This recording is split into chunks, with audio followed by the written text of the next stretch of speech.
Assalamualaikum warahmatullahi wabarakatuh.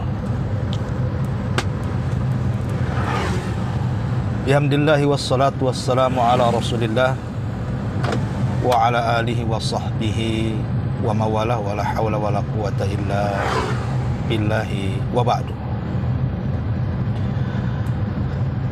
Alhamdulillah wa syukrulillah wa la hawla wa la quwata illa billahi wa ba'du. Faedah menjelang siang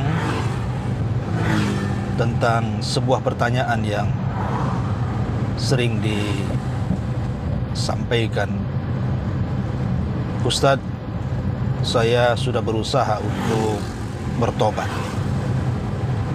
tetapi tidak bisa juga. Ketika saya berhenti dari maksiat, ternyata saya ulang lagi maksiat tersebut.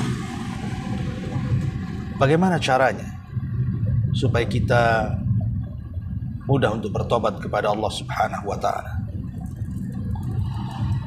Itulah pertanyaan yang sering dilontar. Ma'asyiral muslimin yang dimuliakan Allah Subhanahu wa ta'ala. Pertama, masalah dosa ini adalah masalah yang sangat membahayakan bagi kehidupan kita, karena madaratnya bukan hanya kepada individu tapi juga kepada masyarakat. Tetapi masalahnya, setiap manusia, saya atau Anda atau siapapun, pasti akan terjerumus kepada apa yang disebut dengan dosa dan maksiat. Cukuplah sabda Nabi SAW yang mengatakan, kullu bani Adam khata' wa khairul khata'ina tawwabun. Setiap anak Adam itu pasti melakukan salah, melakukan dosa, melakukan maksiat, dan sebaik-baik orang yang berbuat dosa ataupun maksiat adalah segera untuk bertobat kepada Allah Subhanahu wa ta'ala. Ma'asyiral muslimin yang dimuliakan Allah Subhanahu wa ta'ala, tentu langkah yang pertama adalah pahami satu ayat di dalam surah Ar-Ra'd ayat 11. Innallaha la yughayyiru ma biqaumin hatta yughayyiru ma bi anfusihim. Allah Subhanahu wa ta'ala tidak akan merubah sebuah kaum sampai kaum tersebut yang merubah diri mereka sendiri. Artinya, tobat itu harus berasal dari dalam. Niat yang kuat bahwa kita akan berubah, kita akan bertobat kepada Allah Subhanahu wa ta'ala. Sebab kalau tidak ada niat untuk melakukan tobat, maka percuma saja tobat itu. Karena tobat itu harus disertakan dengan azam, dengan niat yang kuat bahwa kita akan berubah, kita akan bertobat kepada Allah Subhanahu wa ta'ala. Dan itu bisa kita lakukan setiap malam sebelum kita tidur. Cobalah kita hadapkan wajah kita kepada Allah Subhanahu wa ta'ala bahwa saya harus berubah, saya harus bertobat. Kemudian juga bangunlah sepertiga malam, karena itu waktu yang sangat luar biasa mustajab, di mana Allah Subhanahu wa ta'ala berfirman kepada hamba-hambanya pada setiap waktu itu, man yad'uni fa astajibalah, wa man yas'aluni fa u'tiyah, wa man yastaghfiruni fa aghfirlah. Siapapun yang berdoa kepadaku, kata Allah, kabulkan doa-doanya. Siapapun yang meminta kepadaku, kata Allah, kuberikan permintaannya. Dan siapapun yang meminta ampun akan dosa-dosanya, maka kuampuni dosa-dosanya. Maka bangunlah di sepertiga malam. Cobalah Anda melaksanakan sholat tahajud, kemudian menengadahkan tangan ke langit, minta kepada Allah Subhanahu wa ta'ala agar dosa-dosa kita diampuni dan kita dirubah menjadi yang lebih baik lagi. Ma'asyiral muslimin yang dimuliakan Allah Subhanahu wa ta'ala, kita tahu bahwa penyebab kita tidak bisa meninggalkan dosa di belakangnya adalah syaitan. kemudian juga hawa nafsu, dan juga teman-teman yang buruk. Oleh karena itulah lawanlah 3 perkara ini. Pertama, syaitan. Lawan syaitan dengan membaca Al-Quran. Teruslah Anda membaca Al-Quran, berdoa dan berzikir, karena Allah Subhanahu wa taala mengatakan istahwadha alaihimus syaitan fa'ansahum dzikrallah. Syaitan telah menguasai mereka, lalu menjadikan mereka lupa untuk mengingat Allah Subhanahu wa taala. Maknanya ketika kita senantiasa mengingat Allah Subhanahu wa taala, maka syaitan akan menghindar dari kita. Termasuk juga melawan hawa nafsu dengan terus berzikir, karena Allah Subhanahu wa taala mengatakan ala bi dzikrillahi tatmainnul qulub. Ingat, dengan zikir kepada Allah hati kita akan tenang, hati kita akan lapang. Syaitan akan jauh dari kita dan hawa nafsu pun akan tertekan dengan mengingat selalu zikir kepada Allah Subhanahu wa taala. Kemudian juga tak lupa teman yang baik. Carilah teman yang baik. Kalaupun tidak ada teman yang baik di lingkungan kita, maka tidak ada teman yang baik melebihi Al-Quran. Tidak ada teman yang baik melebihi Al-Quran. Maka bertemanlah dengan Al-Quran. Membaca Al-Quran, terutama surah yang bisa syaitan lari darinya, seperti surah Al-Baqarah, ayat kursi, Mu'awwidhataini. Teruslah baca. Karena dengan itulah maka insya Allah biidznillah kita akan berubah. Ma'asyiral muslimin yang dimuliakan Allah Subhanahu wa taala, tentu yang lebih penting daripada itu adalah meminta kepada Allah Subhanahu wa taala dengan permintaan yang jujur. Memang kita ingin berubah, kita ingin berusaha keras untuk menjauhi maksiat. Tanamkan kejujuran dalam hati kita, niat yang benar bahwa kita akan berubah. Kemudian juga kalau kita melakukan maksiat, sebisa mungkin segera bertobat. Sebisa mungkin segera kita mengucapkan astagfirullah minimalnya 1 hari 100 kali, sebagaimana Nabi SAW membiasakan istighfar setiap hari 70 sampai 100 kali. Dan tak kalah pentingnya juga, kalau kita melakukan kemaksiatan kepada Allah Subhanahu wa taala, maka ganti maksiat itu dengan amal saleh. Kalau Anda melakukan maksiat, segera salat 2 rakaat. Kalau Anda melakukan maksiat, segera bersedekah. Kalau Anda melaksanakan maksiat, segera Anda melakukan amal-amal saleh dan ketaatan kepada Allah Subhanahu wa taala. Amal apa saja, supaya mengiringkan dosa dengan perbuatan baik, dan itu bisa menghapusnya. Sebagaimana Nabi SAW mengatakan, wa atbi sayyi'atal hasanata tamhuha. Ikutilah perbuatan burukmu dengan perbuatan baik, karena perbuatan baikmu itu akan menghapuskan perbuatan buruk. Kemudian juga yang lebih penting daripada itu adalah merasa malu dengan Allah Subhanahu wa taala. Karena begini, ada orang-orang yang melakukan dosa, mereka terang-terangan melakukan dosa, tetapi kebanyakan manusia melakukan dosa itu sembunyi-sembunyi. Karena dosa itu, sebagaimana Rasul mengatakan, wal ithmu haka fi sadrika wa karihta an yattali alaihin nas. Dosa itu sesuatu yang Anda sembunyikan dan Anda benci kalau seandainya manusia mengetahui perbuatan dosa kita. Sebagaimana kita melakukan dosa, malu kalau seandainya manusia memandang kita, melihat kita, mengetahui kita. Maka robahlah dengan kebalikannya.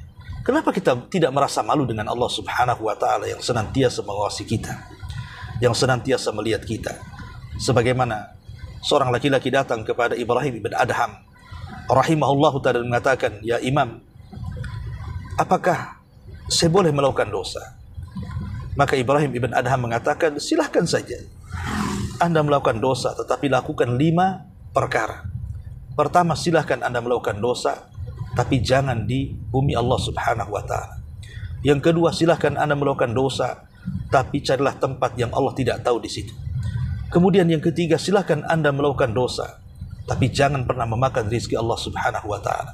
Kemudian yang keempat, silahkan Anda melakukan dosa, tapi kalau datang malakul maut, tolaklah malakul maut itu, supaya Anda ada kesempatan untuk bertobat. Dan yang terakhir, silahkan Anda melakukan dosa, kalau Anda bisa mengusir malaikat Zabaniyah yang akan membawa Anda ke dalam neraka. Dan lima-limanya mustahil, tidak mungkin kecuali dengan meninggalkan dosa.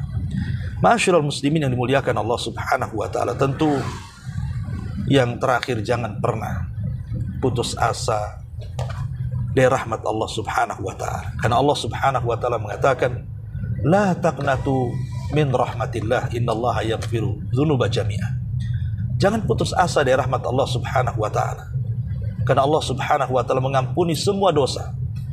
Sehingga ada seseorang yang bertanya kepada Al-Hasan Al-Basri rahimahullahu taala, ketika dia mengatakan bahwa saya malu untuk bertobat karena senantiasa melakukan dosa, berhenti melakukan lagi, sehingga dia mengatakan saya malu untuk bertobat kepada Allah Subhanahu wa taala. Maka kata Hasan Al-Basri rahimahullahu taala, kalau seandainya Allah Subhanahu wa taala tidak mengutus syaitan kepadamu, itu sudah cukup memasukkan engkau ke dalam neraka. Artinya putus asa dari rahmat Allah Subhanahu wa taala itu lebih besar dibandingkan Anda melakukan dosa itu sendiri. Oleh karena itulah maka jangan pernah putus asa dari rahmat Allah Subhanahu wa taala, karena Allah yang meminta kita untuk bertobat. Wallahu yuridu an yatuba alaikum. Allah yang menghendaki agar kalian bertobat kepada Allah Azza wa Jalla. Sehingga jangan pernah putus asa dari rahmat Allah Subhanahu wa taala.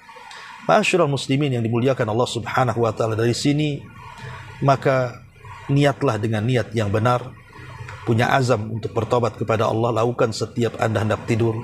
Kemudian yang kedua, bacalah Al-Quran dan jadikan Al-Quran sebagai teman terbaik untuk kita. Kemudian teruslah berdoa, terutama di tempat-tempat yang sangat mustajab, di sepertiga malam, di antara adzan dan qomat, ketika hari Jumat setelah asar sampai maghrib, atau di tempat-tempat yang boleh jadi mungkin mustajab doanya, seperti Anda bisa melakukan umrah atau haji, atau di tempat-tempat yang mustajab. Kemudian juga teruslah kita meminta kepada Allah Subhanahu wa taala dan merasa malu kalau kita berbuat dosa, dan bersegeralah bertobat setiap kita melakukan maksiat. Kemudian gantilah apa yang sudah kita lakukan dari dosa dengan amal soleh kita. Karena bagaimanapun ada orang-orang yang mereka melakukan dosa, tidak ada yang tahu kecuali dia dengan Allah Subhanahu wa taala. Maka lakukan juga hal yang sama, lakukan amal soleh yang tidak ada yang tahu kecuali kita dengan Allah Subhanahu wa taala. Semoga kita diberikan hidayah, diistiqomahkan oleh Allah Subhanahu wa taala, karena terkadang dosa ini memadarat kepada kita, membawa bencana kepada kita, bahkan bukan hanya kepada pribadi kita, terkadang kepada keluarga kita, kepada masyarakat kita. Dan tentunya lihatlah akibat orang-orang yang melakukan dosa sebagaimana digambarkan dalam Al-Quran. Kita disuruh untuk melihat akibat-akibat orang-orang yang melakukan dosa. Lihat bagaimana Fir'aun ketika melakukan dosa, Allah tenggelamkan. Lihat bagaimana Qarun ketika melakukan dosa, Allah pendamkan ke dalam dasar bumi, dia dan seluruh kekayaannya. Lihat bagaimana Namrud yang melakukan dosa, Allah azab selama bertahun-tahun dengan bersarangnya nyamuk di otaknya, sampai akhirnya Allah binasakan dia. Lihat pula kaum Ad, lihat pula kaum Samud, lihat kaum Sodom, lihat kaum Syuaib, dan begitu seterusnya. Bagaimana akibat orang-orang yang melakukan dosa. Allah Subhanahu wa taala terkadang memberikan kes azab mereka di dunia, ataupun kalau seandainya mereka selamat dari kes azab di dunia, ingat bahwa ada perhitungan kelak pada hari kiamat. Neraka sudah menunggu kita, azab sudah menunggu kita. Ma'asyiral muslimin yang dimuliakan Allah Subhanahu wa taala, maka seorang mukmin, kata Nabi sallallahu alaihi wasallam, hendaklah melihat dosa seperti Anda duduk di bawah gunung yang akan hancur.